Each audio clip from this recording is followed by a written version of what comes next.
नमस्कार दोस्तों। चलिए अब इसको कंटिन्यू करते हैं। हम अपने बॉलिंजर बैंड के साथ में 5 मिनट के इंटरवल पे हैं। अब मैं किस इंडिकेटर को डालूंगा?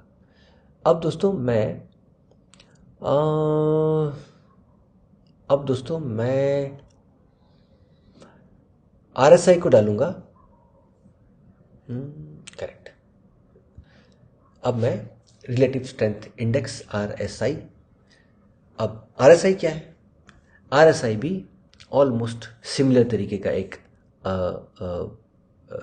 बॉलिंजर बैंड की तरह ही ये एक मोमेंटम पैटर्न या मोमेंटम इंडिकेटर है। ये आपके मोमेंटम को दिखाता है। मोमेंटम का मतलब, ये वर्ड मैं पहली बार यूज़ कर रहा हूँ तो ज़रा मैं इसके बारे में बता देता हूँ। मोमेंटम मतलब, अब फिजिक्स में मोमेंटम का मतलब क्या है? फिजिक्स में मोमेंटम का मतलब आपका जो ऑब्जेक्ट है वो किस गति से या किस स्पीड से आगे की ओर बढ़ रहा है और उसका फोर्स क्या है। खाली स्पीड नहीं, स्पीड तो स्पीड हो गया, लेकिन उसका किस फोर्स के साथ आगे बढ़ रहा है, स्पीड और फोर्स के साथ आगे बढ़ रहा है, उसको मोमेंटम कहते हैं। F=ma, if I am not wrong. मैं भूल गया हूँ, but I think force equal to mass into acceleration होता है। तो force will be kind of your momentum may be. ठीक है। तो मुझे अगर मैं गलत हूँ तो माफ़ कीजिएगा। बहुत साल पहले बचपन में पढ़ाई की थी। अभी मैं ज़रा भूल गया हूँ। चलिए अब इस कॉन्टेक्स्ट पे आ जाते हैं। ये येलो लाइन आपका सिंपल मूविंग एवरेज है। मूविंग एवरेज मैंने बता दिया है। और ये जो है आपका पर्पल लाइन, ये फास्ट मूविंग एवरेज है।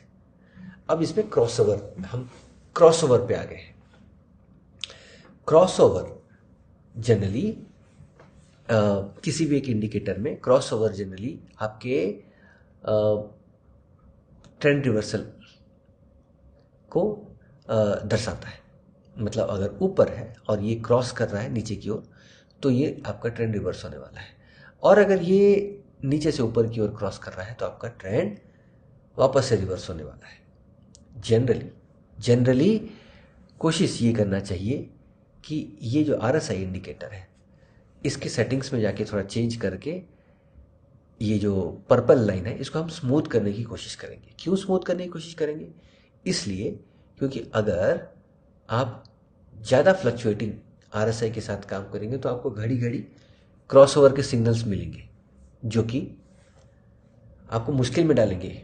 आप इतने ट्रेड्स थोड़ी लेंगे, आपको 1 या 2 सक्सेसफुल ट्रेड्स चाहिए दिन में। जनरली दिन में 2, 4, 5 मैक्सिमम। ठीक है, तो हम RSI को तो 14 रहने देंगे। मूविंग एवरेज 14 है तो हम RSI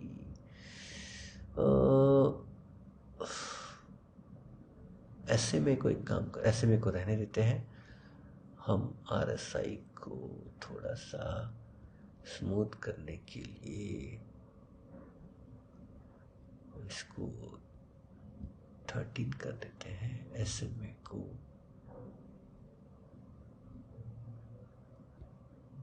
13 करते हैं और 4 टाइम फ्री।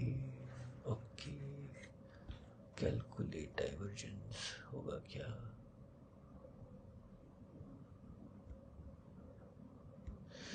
चलिए, डाइवर्जेंस भी कैलकुलेट करके दे रहा है। अगर आप इसको यूज़ कर पाएंगे तो सही है। मैं आपको बताने वाला था बाय द वे, बट ये इसमें दिख रहा है। चलिए, अच्छी चीज़ है। अब आपने डाइवर्जेंस यहाँ तो समझ लिया। डाइवर्जेंस मतलब आपको मैंने एवरेज एक क्लास में बच्चों का एग्जाम्पल लेके समझाया था। डाइवर्जेंस मतलब आपके एवरेज या मीन से कितना पॉइंट ऊपर नीचे, यहाँ पे 2 पॉइंट ऊपर नीचे ड्रॉ किया गया है। बट यहाँ पे डाइवर्जेंस का मतलब डिफरेंट है। ये आपको बियर लिखा हुआ दिखाई दे रहा है। इसको 15 मिनट में चले जाते हैं, आवरली में चले जाते हैं, डेली में चले जाते हैं, ये वैसे दिखाई देगा। अच्छा दोस्तों, हम वापस 5 मिनट में आते हैं। वापस 5 मिनट में आने के बाद आपको बुल और बियर दिखाई दे रहा होगा। दोस्तों, डाइवर्जेंस, RSI डाइवर्जेंस होता ये है कि मार्केट एक ट्रेंड में चल रहा है, RSI भी उस हिसाब से चल रहा है क्योंकि ये मोमेंटम इंडिकेटर है। आपके प्राइस एक्शन के मोमेंटम को दिखाएगा ये, क्योंकि ये मूविंग एवरेज है और ये उसको काट रहा है। ये भी एक मूविंग एवरेज है। अब चूंकि दोनों मूविंग एवरेज एक दूसरे को काटेंगे, एक फास्ट है एक स्लो है, एक फास्ट है एक स्लो है, तो जब वो उसको काटेगा तो आपको बाइंग और सेलिंग का या ट्रेंड रिवर्सल का सिग्नल मिलेगा। अच्छा, अब इसमें डाइवर्जेंस क्या है? ये कभी तो नीचे गया था, तो ये नीचे गया था क्योंकि मोमेंटम इंडिकेटर है। ये कभी तो ऊपर गया था, ये ऊपर गया था और क्रॉस किया था। ठीक है, तो चलिए इस डिप को याद रख लेते हैं। अब वापस से नीचे आया, ठीक है, वापस से नीचे आया और वापस से ऊपर की ओर काटने लग गया। लेकिन इसमें देखने वाली बात यह है कि अगर ये सेम लेवल पे आया जहाँ पे ये था नीचे, जितने नीचे ये था उतने ही नीचे ये आया, तो कायदे से RSI भी उतना नीचे आना चाहिए, बराबर लाइन पे आना चाहिए जिस जिस जिस लाइन पे ये था।